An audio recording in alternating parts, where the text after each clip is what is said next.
Chaos. It's the word we give to the storm when life suddenly tilts sideways, when plans unravel, when the unexpected arrives uninvited.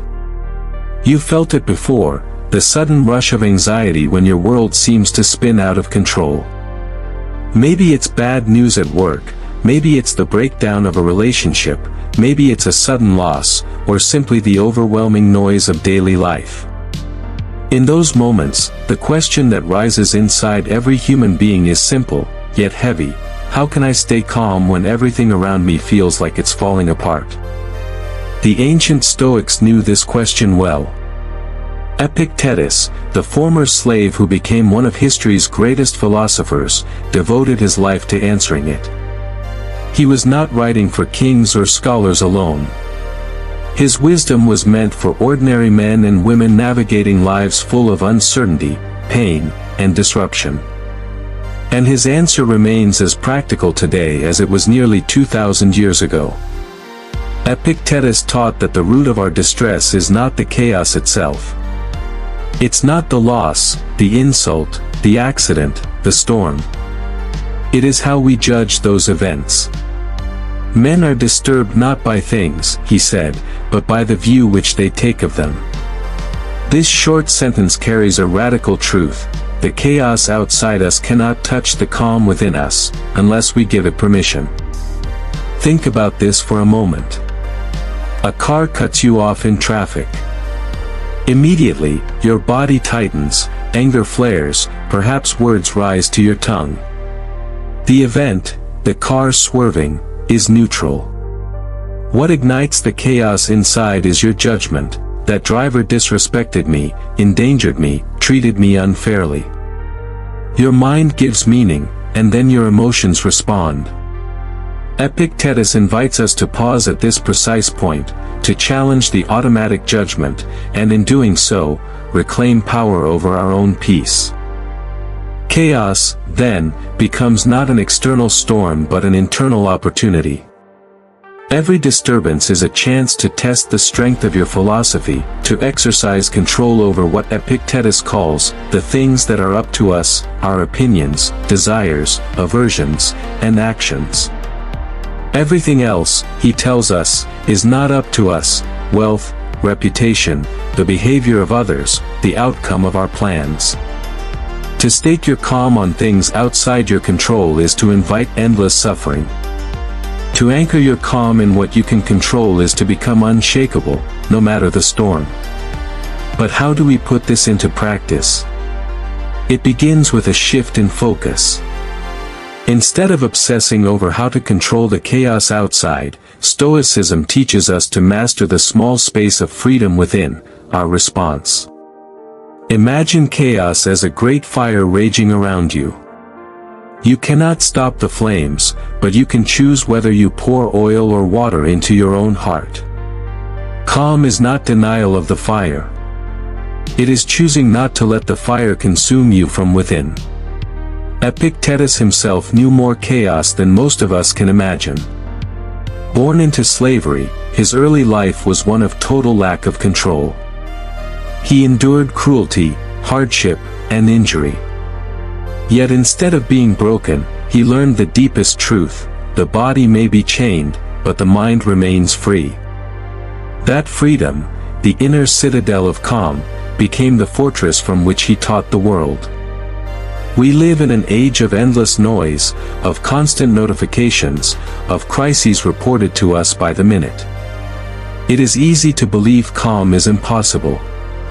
But Epictetus offers us a challenge: will you hand over your peace to every tweet, every headline, every unpredictable turn of fate? Or will you practice the discipline of inner control? To stay calm in chaos is not to withdraw from life. It is to engage with it fully, but without surrendering your soul to every disturbance. It is to stand, like a rock in the surf, as Epictetus described, unmoved by the crashing waves. The water foams, the storm rages, yet the rock remains. That rock is your mind trained in philosophy. That rock is your calm.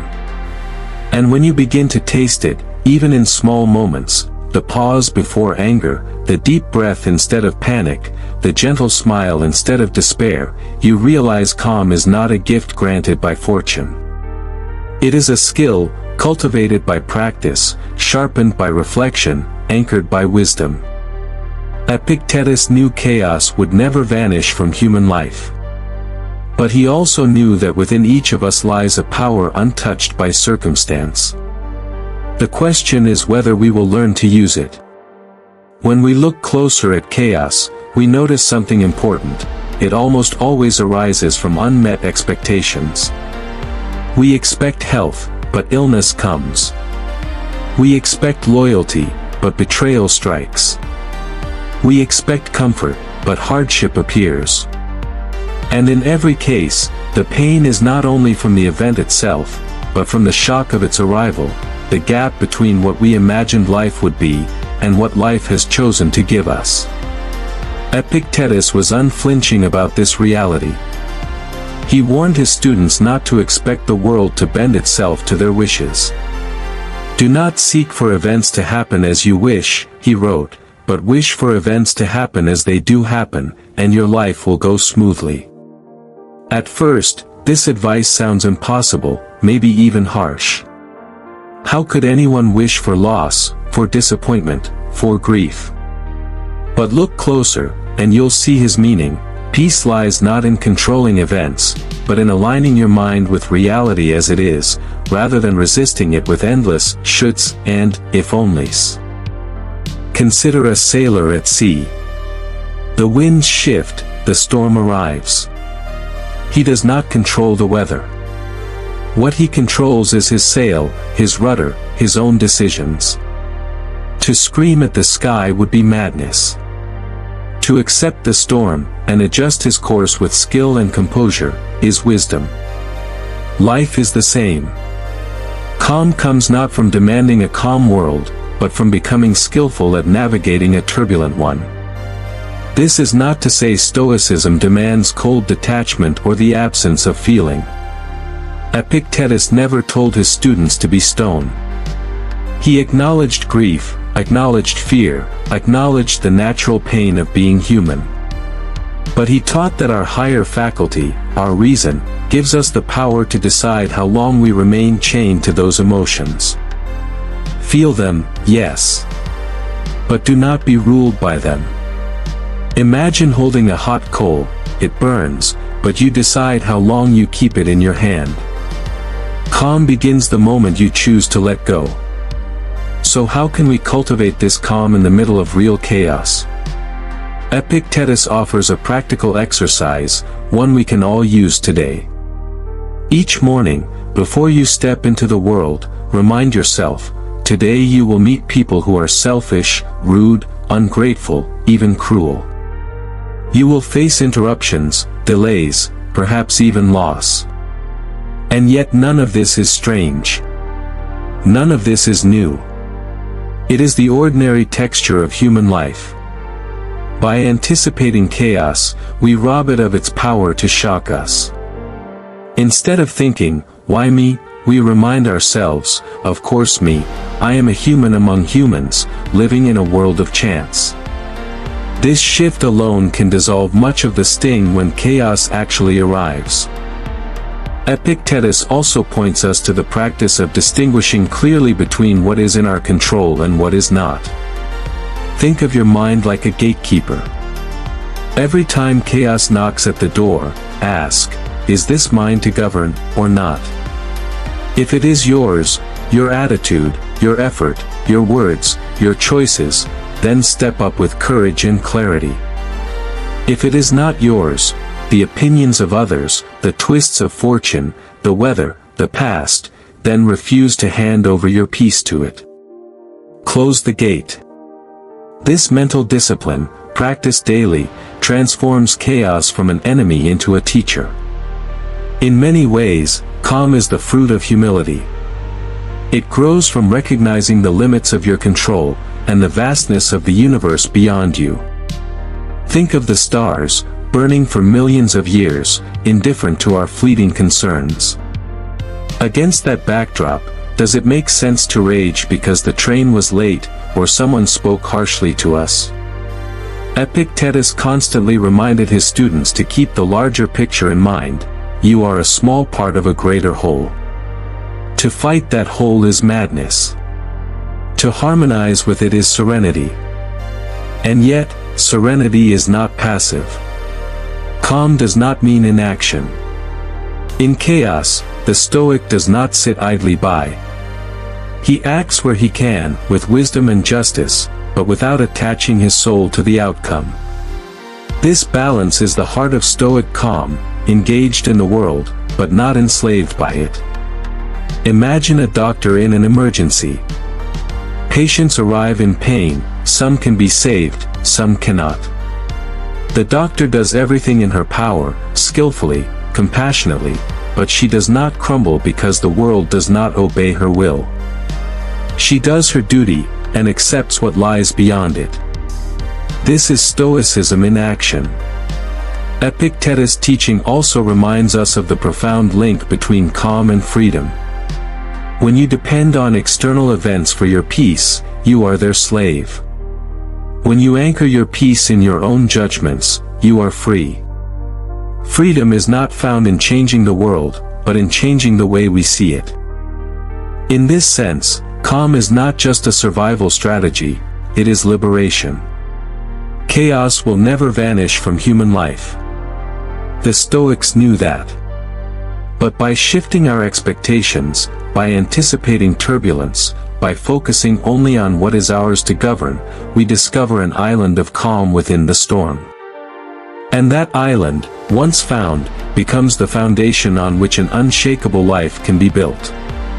There is a temptation, when chaos strikes, to believe that our peace depends on fixing the world outside of us. If people would simply behave better, if circumstances would only line up the way we want, then, finally, we could breathe easily. But this is the illusion Epictetus spent his life dismantling. He taught his students that true calm does not come from rearranging the external world, but from mastering the internal one. Imagine a man who constantly tries to sweep the dust from the road so he can walk without soiling his feet. He will never succeed, the road is too long, the dust too endless.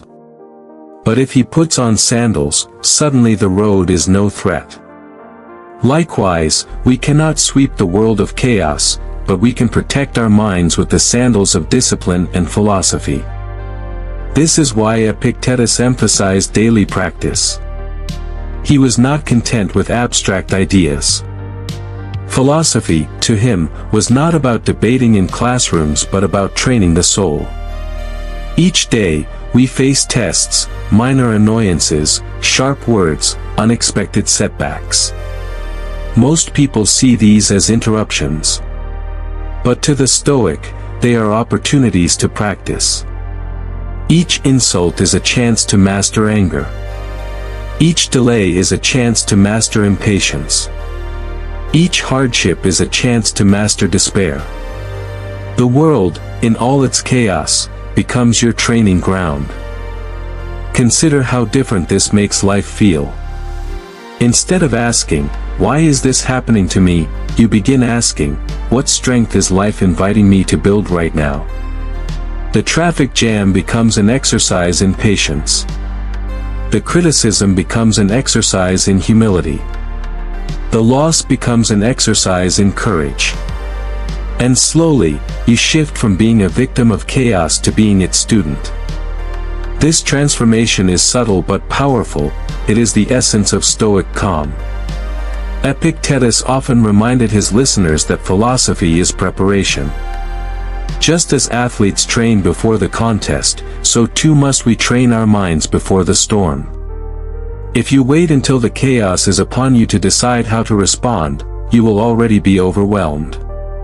But if you have practiced, through reflection, meditation, and small daily disciplines, then when the storm arrives, your soul is ready.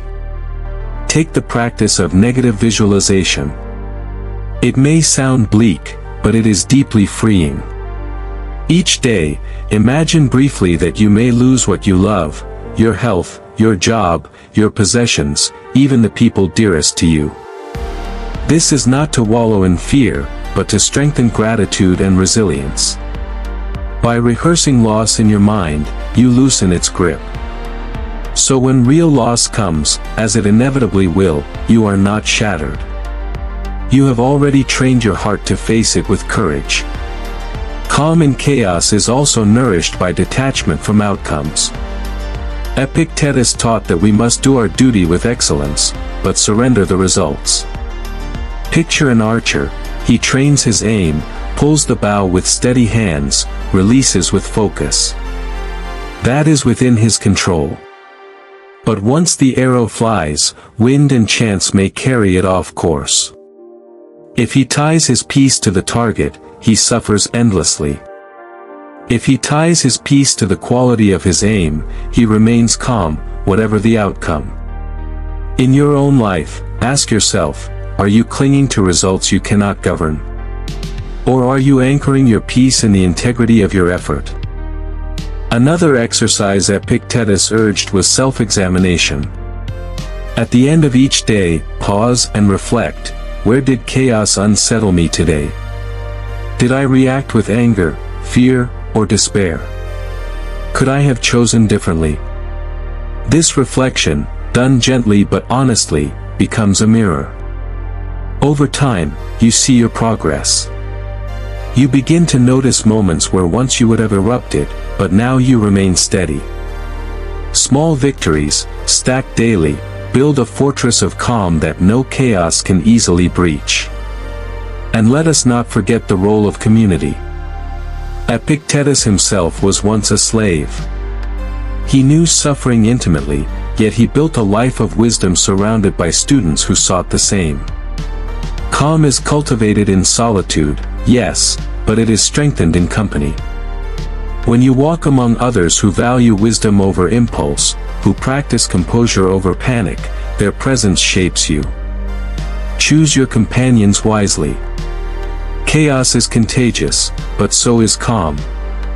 It is worth asking yourself, where in your life do you invite unnecessary chaos through the company you keep, the information you consume, the routines you neglect? If calm is your goal, then every choice is a vote for or against it. The books you read, the conversations you entertain, the habits you nurture, each either stirs turbulence or builds stillness. Epictetus would tell you, be ruthless in this discernment. Your peace is too precious to hand over cheaply. Finally, remember this, calm is not something you stumble upon accidentally. It is built, deliberately, like a craftsperson building a temple stone by stone. Each thought examined, each reaction tempered, each practice repeated, these are the stones. In time, the temple rises. And when chaos rages outside, the one who has built such a temple within walks through the storm with a steady heart. The storms of life are not going away. Chaos will visit every one of us, in our relationships, in our careers, in our health, in the fragile passage of time.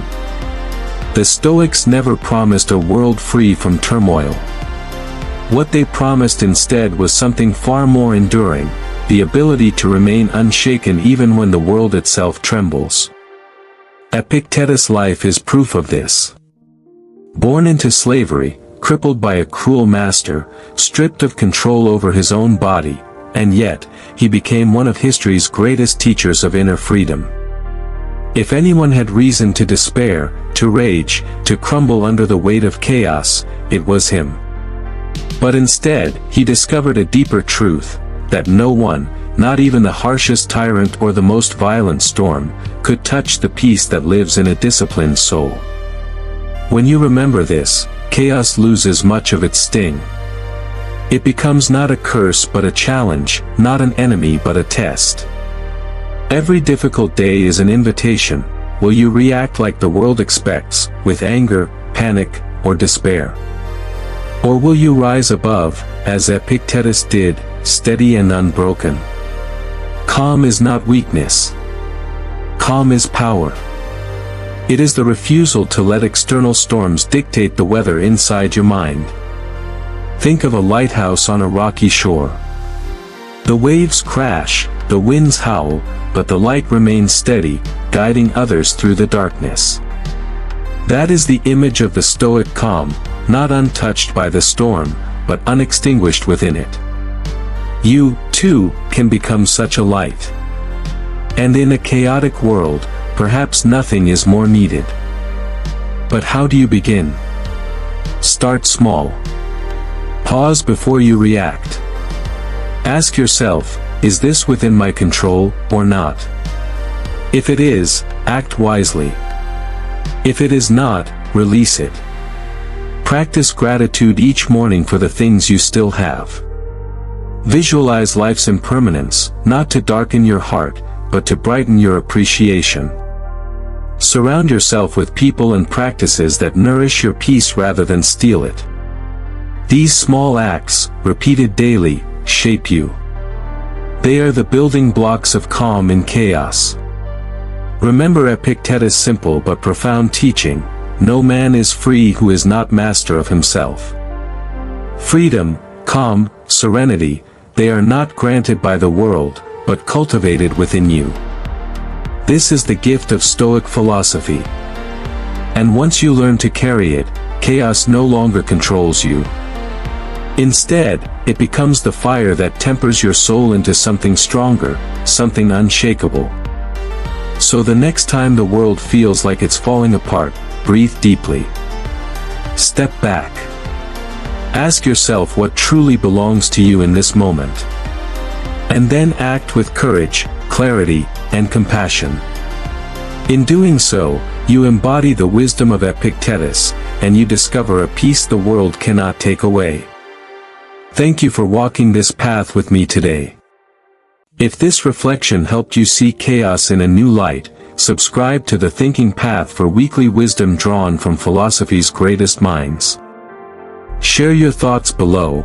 How do you personally find calm when life feels overwhelming? I'd love to hear your perspective. And before you go, don't forget to watch the next video appearing on screen now. It dives even deeper into timeless wisdom that can guide your journey. Welcome to the family of thinkers. Until next time, stay calm, stay strong, and keep walking the path.